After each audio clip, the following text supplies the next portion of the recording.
Ассаламағалейкум, қазақ елі.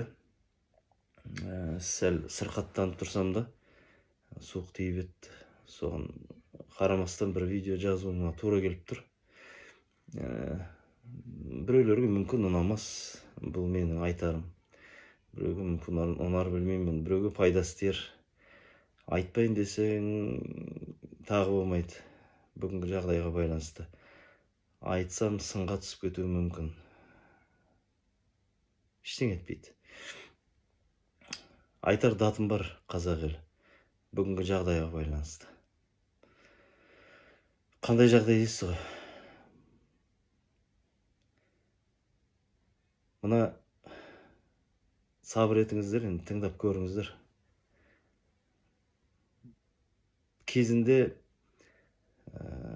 Шымкентке бара жатқан жолда, трассада қатты қар жауып, қыста көліктер қарға көміліп, сол кезде сол нәрсені пайдаланып, сол көліктегілерге, сол маңындағы ауылдың адамдары нанды 2000-ға сатты. Соны жасаған қазақ. Арыс жарылды. Сол кезде мародерство жасаған қазақ. Таразда жарылыс болды. Талан-таражға сап тонауға түскен қазақ. Пандемия кезінде ойбай имбир көмектеседі екен дегеннен кейін имбирдің бағасын 28 000 теңгеге көтерген сол қазақ. Оны да айттық. Кешегі көтерілісте путчта қаңтар оқиғасында тағы да тонауға түскен, тапқан таянғанымен саудада жүрген адамдардың бүкіл заттарын бәрін ұрлаған қазақ.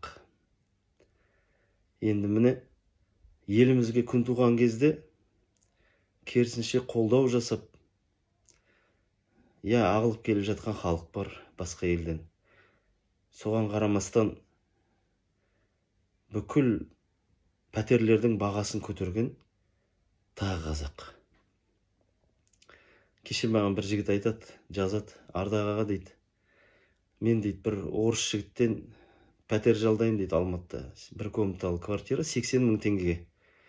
Соны хабарластым дейді. Пәленше осындай сұрайын деп едім, сіз квартираны көтересіз бе? Білейін деп едім, не істейтінімді. Соны ақпарат бересіз бе? Не істейтін болдыңыз деп сұраған кезде.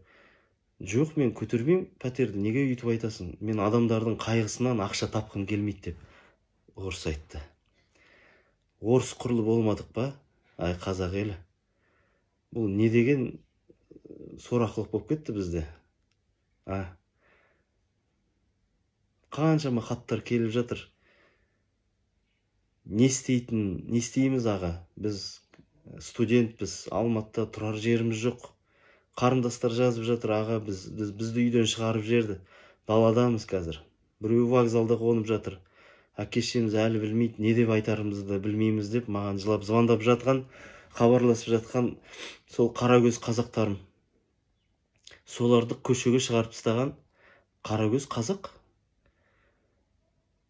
Мына менің Павлодарда, өз Павлодар тумасымын ғой, сонда шешемнің анасы ғой, Айша апам, нағашы әжем.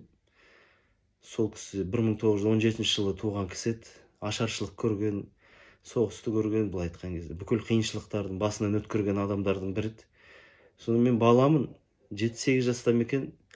Сонда әжем мына өлеңді айтатын еді. Білесіз ғой, қалғаны болып кеткен, бірақ Ақан серінің өлеңі Қара торғай деген білесіздер ме? Қара торғай, ұштың зорға, бейшара, шырылдайсың деген жерге келген кезде әжем жылайтын еді. Көз жасы алқымына толып кететін еді. Соны сұрайым ғой, Айша апа, неге жылайсыз? Не болды сізге деп. Баламын, білмеймін, түсінбеймін ғой. Сол қара торғайдың бірі менмін ғой деп жылайтын еді. Пора-пора жастар шығып. Сонда орамалмен көзін сүртетін еді әжем. Сонда кейде сұрайтын едік, әже, Айша апа, тағы да осы өлеңді айтыңызшы деген кезде айтпай жылап қалатын еді. Қазір мен сол қара торғайдың кебіндемін, сол бейшара халдемін. Қазіргі қазақтың сыйқын көрген кезде шарасыз күйге түскен халдемін ағайын.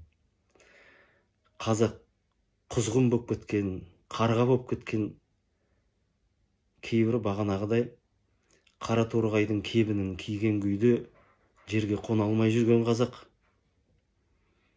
Ойланайық ағайын. 300 жыл болды қазақ елі, 300 жыл болды іргедегі елдердің табанының астында тапталғанымызға. Осыны Шер ағам кезінде айтқан еді. Шерхан Мұртаза кім білмесе. КСРК-ның басшысы болған кезде осы қазақ ез болғаны, қашанғы тапталамыз, ай қазақ рухың қайда, қашан тұрамыз аяққа, қашан оянамыз деп шырылдап кетті. Марқұм жатқан жері жайлы болсын ол кісінің. Алла рахмын алсын. Алла тағала Құранда айтады ағайын.